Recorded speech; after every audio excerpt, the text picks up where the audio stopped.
Gündüz xeyirli olsun uşaqlar. 16 Mart tarixində Respublika Fənn müsahibəsinin birinci mərhələsinin sualını izah edirik. Hər birinizə uğur olsun. Birinci sualda deyir ki, aşağıdakı süd dövranının mərhələləri verilmişdir. Doğru olmayan ifadəni müəyyən edin. Doğru olmayanı. Ə, Birinci buxarlanma prosesini əks etdirir. Baxağın, bəli, su buxarlanır. Birinci doğrudur. İki donma prosesini əks etdirir. Xeyr, iki donma prosesini əks etdirmir. Ona görə B variantı doğru olmayandır. İkinci sual. 12 hidrogen və 8 oksigen molekulunun ən çox neçə su molekulu əmələ gələr? 12 hidrogen, bax su molekulu necədir? H2O-dur. Demək ki, 12 hidrogen molekulu varsa, 12-ni bölərik 2-yə, edəcək 6. Demək ki, 6 su molekulu əmələ gələr. Doğru cavab A variantı olar. Növbəti suala da baxaq. Üçüncü sualda deyir ki, uşaqlar, uyğunluğu müəyyən edin. Və bizə verib burada hidrogen və helium qarışığı, hidrogen və ammoniak qarışığı, su buxarı və karbon qazı qarışığı. Baxın uşaqlar, birinci, yəni hidrogen və helium qarışığına uyğun gəlir, baxın burada hidrogen və helium qarışığı deyilir. Helium qarışığı dediyinə görə, bax, birə uyğun gəlir B. Hidrogen və ammoniak qarışığı. Hidrogen və ammoniak qarışığı isə, bax, burada C variantındadır. Baxın bu. Su buxarı və karbon qazı. Su buxarı artıq, biz bunu artıq kitablarda görmüşük. Su buxarı və karbon qazı qarışığı isə 3-ə uyğun gəldi A. Deməli, 1-ə B, 2-yə C, 3-ə A. Doğru cavab B variantı olur. Sonra növbəti suallara da baxaq uşaqlar. Dördüncü sualda deyir ki, hansı halda doymuş məhlula əlavə edilmiş maddə təsvir olunmuşdur? Yəni, doymuş məhlula əlavə olunmuş maddə. Baxın, bu A variantı xeyr, doğru deyil. B variantı da həmçinin doğru deyil. D variantda ümumiyyətlə doymamış məhlula hansısa bir maddə əlavə edirik. C variantında isə doymuş halda olan bir məhlula hansısa bir maddə əlavə etmişəm və bu hələ həll olmayıb. Ona görə C variantı doymuş məhlula əlavə olunmuş maddəni göstərir.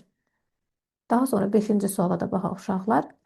5-ci sual məsələdir. Deyir ki, X maddəsinin müxtəlif temperaturda suda həll olması verilmişdir. Və fikir verin uşaqlar. Burada deyir ki, X maddəsi 20 Celsius suda 40 qram həll olunur. 60 Celsius suda isə 75 qram həll olunur. Və deyir ki, fikir verin, 60 Celsiusdə 400 milli suda, 400 milli suda, 100 milli suda əgər 75 həll olursa, 400 milli suda demək ki, baxın, 400 millini bölərəm 100-ə, demək ki, 4. 4 dəfə 75 qramlıq həll olacaq. 75-i vuraram 4-ə, edəcək 300. Burada isə 250 millilitr suda. Əgər 100 millidə 40 qram həll olunubsa, 250 millidə də 40 plus 40 oldu artıq 200 milli. Bir də 50 milli gəlməlisən ki, bax burada 250 deyir axı. 50 millidə də 40-ın yarısı, yəni 20 qram da orada həll olacaq. Bu da edəcək 100 qram. 300-ü də bölərsən 100-ə, edəcək 3 dəfə. Neçə dəfə çox? 3 dəfə. 6-cı suala da baxaq. Doğru olmayan ifadəni müəyyən edin. Doğru olmayanı deyir uşaqlar.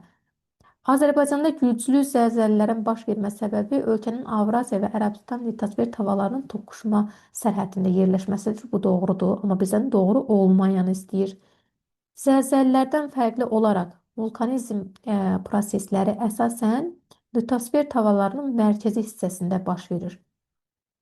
Xeyr, bu səhvdir uşaqlar. B variantı burada doğru olmayan ifadədir. Deməli, 6-cı sualda doğru cavab B-ni götürürük. Sonra növbəti 7-ci suala baxaq. Mərmərə aiddir. Mərmərə aid olan mərmər bilirik də ən axırıncı suxurda yaranır. Ən axırıncı suxurda da obsidian və qum qaşığı ilə xeyr, bu deyil. Burada doğru cavab uşaqlar. Yer qabığının, bəli, yer qabığının dərinliklərində yüksək temperaturun təsiri ilə çökmə sorunun çevrilməsindən yaranır. Bu doğru cavab C variantıdır. 8-ci suala da baxaq. 8-ci sualda deyir ki, şehi qrovdan fərqləndirən xüsusiyyəti müəyyənləşdirin. Uşaqlar, şehi qrovdan deyir, qrovu şehdən yox. Bu baxımdan da şehi qrovdan fərqləndirən xüsusiyyət olduğuna görə Ə, Şaxtalı hava şəraitinin əmələ gəlir. Xeyr, bu qırovul şeitdən fərqləndirəndir. Kondensasiya prosesində yaranır. Bəli, bu doğru cavab B variantıdır. 9-cu sual. Gecə və gündüz temperaturları arasında fərq X aşınma növünün yaranmasına səbəb olur. Bu zaman suxurların parçalanması baş verir, əlbəttə ki, səhralarda. Çünki gündüz hava isti olur, gecələr isə sərin olur. Bu baxımdan da temperatur fərqi çox yüksək olduğuna görə səhralarda fiziki aşınma daha yüksək olmuş olur. Sonra 10-cu suala da baxaq uşaqlar. 10-cu sual bu şəkildədir. Xəritədə sxemə əsasən litosfer tavarlarının hərəkət istiqamətlərindən hansı doğru göstərilməmişdir? Fikir verin uşaqlar. Burada e, dördüncü e, istiqamətdə hər ikisinin qarşı-qarşıya olduğunu göstərir. Ancaq biz bilirik ki, burada Nazca tavası şərqə doğru hərəkət etməlidir. Amma burada istiqamətini səhv göstərib. Ona görə də doğru cavab A variantıdır. Yəni A-nı doğru göstərilməyib də. Yəni dördüncü burada doğru göstərilməyib. Bizdə də doğru göstərilməyən soruşduğuna görə A variantını götürərik. Sonra 11-ci suala baxaq uşaqlar. Közərmə lampaları LED lampalara nisbətən daha çox qızır. Bəli. LED lampalar isə eyni işığı daha az enerji sərf etməklə verir. Əlbəttə ki, bu zaman olur artıq LED lampalar enerjidən daha səmərəli istifadə edir. Doğru cavab C variantı olur. Sonra növbəti suala da baxaq. Növbəti sual 12-ci sualdır. 12-ci sualda deyir ki, Aysel düzəltdiyi periskopla gizlənkaç oynayır. O özü görmədən digərlərini görə bilir. Periskop bu vəziyyətdə hansı fizika prinsipi ilə işləyir? Əlbəttə ki, işığın əks olunması ilə. Çünki işıq düşərək güzgünün üzərində burada iki güzgü var. Biri bu hissədə, digəri isə aşağı hissədə yerləşir. İşıq güzgünün üzərinə düşərək əks olunur, sınmır. Sınma yalnız bir mühitdən digərinə keçən zaman olur. Burada əks olunmadı. 13-cü sual. Yerə yaxın nöqtədən sərbəst buraxılan top hansı istiqamətdə hərəkət edir? Əlbəttə ki, top hər zaman, ümumiyyətlə, cisim hər zaman yerin mərkəzinə doğru. Mərkəzi hissəsi də bax buradadır. Mərkəzi hissəsini göstərən də 2-dir. Buna səbəb ağırlıq qüvvəsidir. B variantı uyğun gəlir. Növbəti 13-cü baxdıq, 14-cü suala da baxaq. Eyni cisim dinamometrdən asılaraq əvvəl havada, sonra isə tam suya batırılır.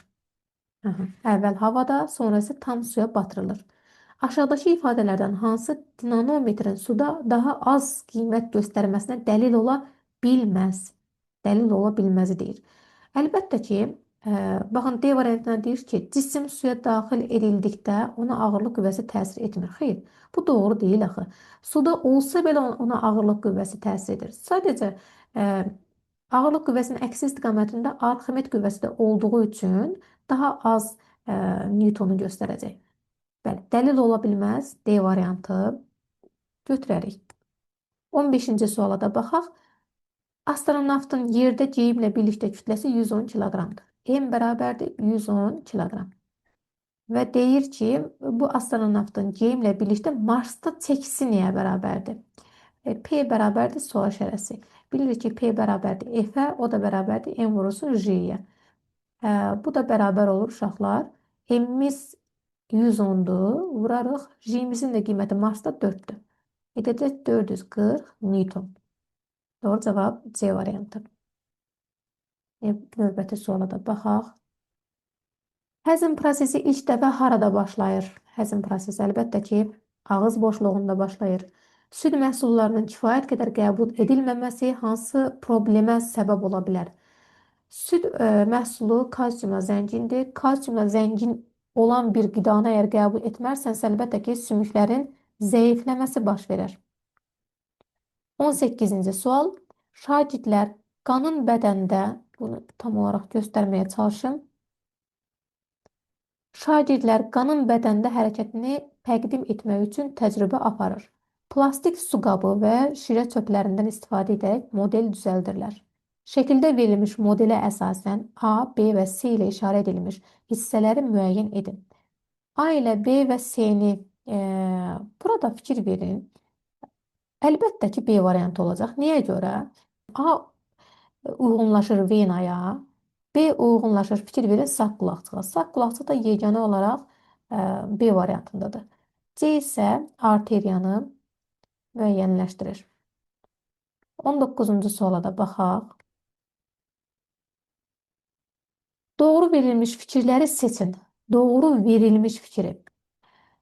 Su buxarının təsiri ilə qidadan suyun çıxarılması. Bu qurudulmadır. Su buxarının təsiri ilə qidadan su çıxa bilməz. Əlbəttə ki, su buxarının içərisində olduğu müddətdə qidadan su necə çıxarıla bilər? Bir, doğru deyil.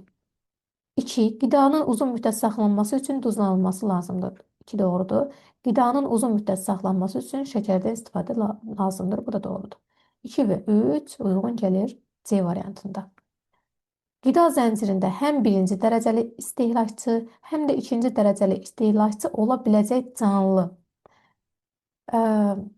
Bu doğru cavab toyuqdur. Niyə görə? Çünki toyuqlar həm həşəratla, həm də otla qidalanır. Həm birinci dərəcəli istehlakçıdır, həm də ikinci dərəcəli istehlakçıdır. Buna görə doğru cavab toyuqlar olacaq. Sonra 21-ci suala da baxaq. 21-ci sual deyir, xlorofil haqqında verilmiş fikirlərdən hansı yanlışdır? Cavan bitkilərin köklərində rast gəlinir. Xeyr, kökdə xlorofil olmur. Yəni burada da səhvi deyir də, yanlışı deyir. Ona görə A variantını götürərik.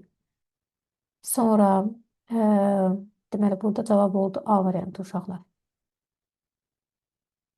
12. Sağlam insanda bədən temperaturunun artması hansı vəziyyətdə baş verir? Yəni sağlam insanın bədəni nə zaman arta bilər?